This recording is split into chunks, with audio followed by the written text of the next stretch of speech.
Assalamualaikum warahmatullahi wabarakatuh. Di sini saya sebagai perwakilan dari kelompok 5 akan sedikit mendeskripsikan kelompok kami dan tugas yang kami jalani. Saya dan rekan-rekan saya kali ini mendapatkan tugas wawancara terhadap salah satu UMKM di sekitar kami dalam pembelajaran mata kuliah UMKM. Nah, kali ini kami mewawancarai salah satu UMKM yang tidak asing lagi, yaitu Jagung Yumi. Jagung Yumi ini berada di Surabaya, tepatnya di daerah Gayung Sari. Yang membedakan Jagung Yumi sendiri adalah jagung yang molor alias jagung moza. Jagung Yumi sendiri memiliki bermacam topping yang bisa dikomplikasikan dengan jagung mozanya. Langsung saja, berikut wawancara dari kami yang mempertanyakan 4 aspek bisnis yang telah dijalani oleh Jagung Yumi.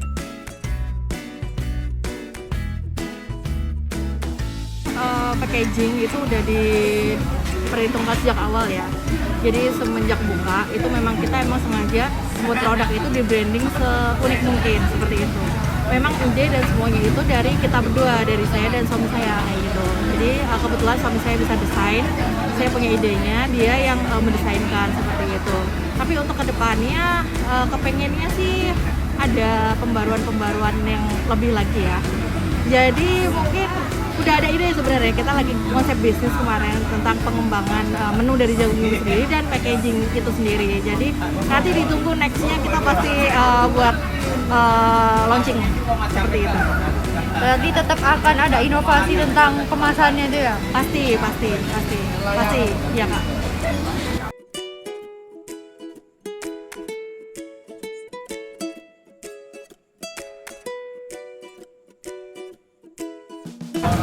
Semuanya itu masih dinilai secara manual ya, karena memang aku sendiri sama suami masih stay di sini tiap harinya. Jadi kita memang ngamatin kayak gitu. Dan memang untuk perekrutan karyawan kita kan dari dulu sampai sekarang kita nggak pernah kayak tetangga atau saudara gitu, nggak pernah. Jadi memang benar-benar kita buka di loker Surabaya, di FB, Facebook seperti itu cara perekrutannya. Habis itu untuk kinerja sendiri kita amatin secara manual, masih belum ada SPV atau apa gitu yang untuk maintain semua itu kayak gitu. Jadi penilaiannya tuh masih kakak nilai sendiri dengan suami ya?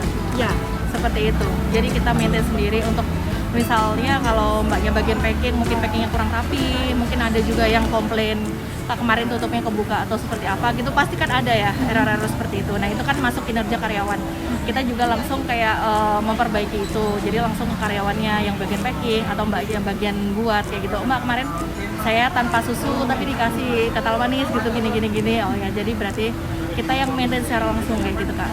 Ya. Baik Kak.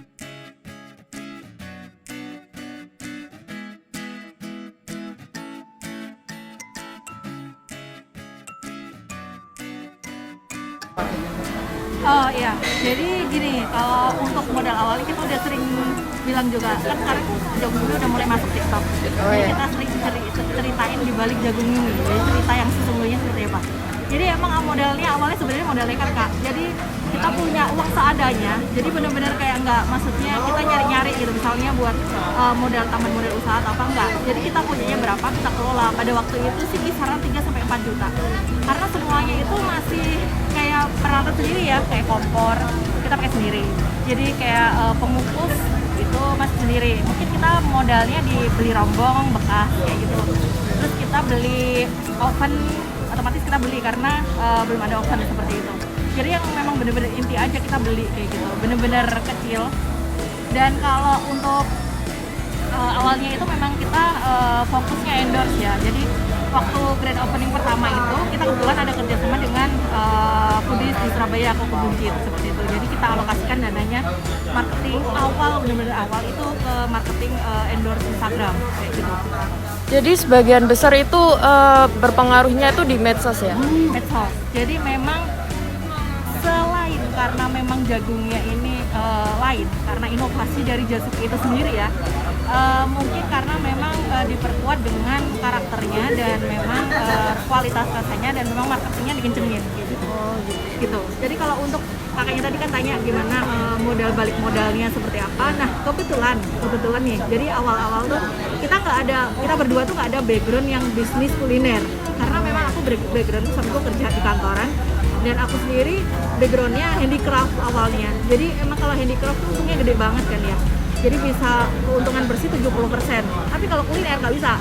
Kuliner biasanya 60% itu udah gede banget.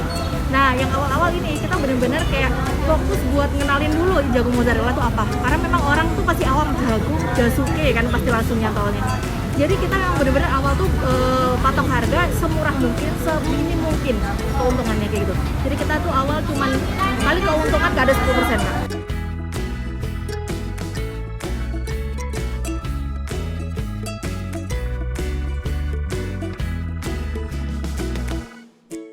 Jadi memang waktu awal-awal kita kan masih semuanya dikerjain sendiri, dari belanja bahan, mipil jagung semuanya kita sendiri. Bahkan kita jualan juga sendiri, berdua aja gitu.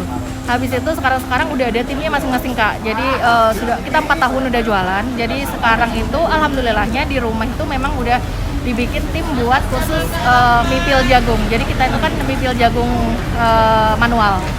Seperti itu ada satu timnya itu ada 4 sampai 5 orang. Kalau pas rame banget bisa pipilannya 90 kilo per hari, bisa tambah satu tim lagi gitu. Jadi satu tim buat pipil jagung, sama kita kan label jagungnya itu kan juga kita labelin sendiri juga, manual juga. Jadi itu sudah mencakup 4 tim itu, 4 orang itu gitu. Jadi kalau di lapak itu ada 3 orang yang bagiannya bikin kasir sama yang packing kayak gitu.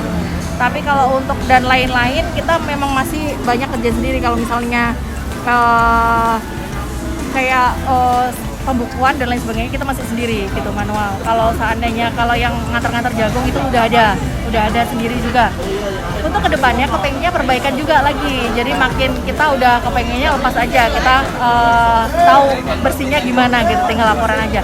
Tapi itu untuk mungkin 4 atau 5 lapak lagi gitu. Kalau misalnya 2 itu masih kita handle sendiri dulu semuanya. Ya. Tapi dilihat dari pandemi kayak gini ya, kan pemerintahan ngomong new normal, itu berpengaruh nggak dalam bidang operasional? Berpengaruh. Jadi berpengaruh. Waktu PSBB pertama itu turun 50%, PSBB kedua itu turun sampai 70%. Itu cara jagungnya mie buat kayak menekan keuntungan lagi tuh kayak gimana? Waktu itu benar-benar berasa banget ya. Waktu itu tuh sebenarnya pandemi itu Maret ya. Itu PSBB mulai April mungkin ya. Itu turun 50 ke 70, lumayan kaget tiba-tiba gitu kan. Karena kita nggak kepikiran. Waktu itu benar-benar kayak mangkas dari endorsement. Jadi kita marketing benar-benar kayak di off gitu. Kita alihkan ke marketing yang lainnya. Kita pakai Instagram Ads waktu itu. Jadi lebih efisien, lebih murah. Tapi memang nggak se-boom ya waktu kita endorse self-grab gitu, endorse Foodies Surabaya gitu. Kalau Foodies Surabaya kan kisarannya misalnya kita budgetin untuk marketingnya itu 1 bulannya itu kisaran 2 sampai 3 jutaan buat marketing aja. Nah itu karena pandemi kemarin turunnya segitu banyak, berasa banget. Itu aku cuman budgetinnya itu buat Instagram Ads, benar-benar off Foodies enggak sama sekali. Instagram Ads tuh sehari aku budgetin 50-70 ribu aja. Bener-bener kayak lumayan. Turun banget dan berasa kayak nggak begitu ngefek bener. Atau aku nggak tahu ya kayak gimana di dalamnya tuh algoritmanya seperti apa, karena memang kebiasaan jagung nyumi itu dipromosikan oleh Foodies, tiba-tiba nggak dipromosikan Foodies tuh bener-bener kayak berasa kayak terjun payung sih. Waktu itu mangkasnya dari situ Kak. Jadi kita survive, jadi nggak ada kita motong karyawan, gaji karyawan nggak ada, kita berhentiin karyawan atau apa nggak ada. Jadi tetap semuanya terima gaji full, mungkin karena berasanya di itu bonus penjualan. Jadi di kita tuh ada bonus penjualan di selain gaji pokok dan lain sebagainya. Itu mungkin berasa karena penjualan dari sekian jadi turun sekian kayak gitu.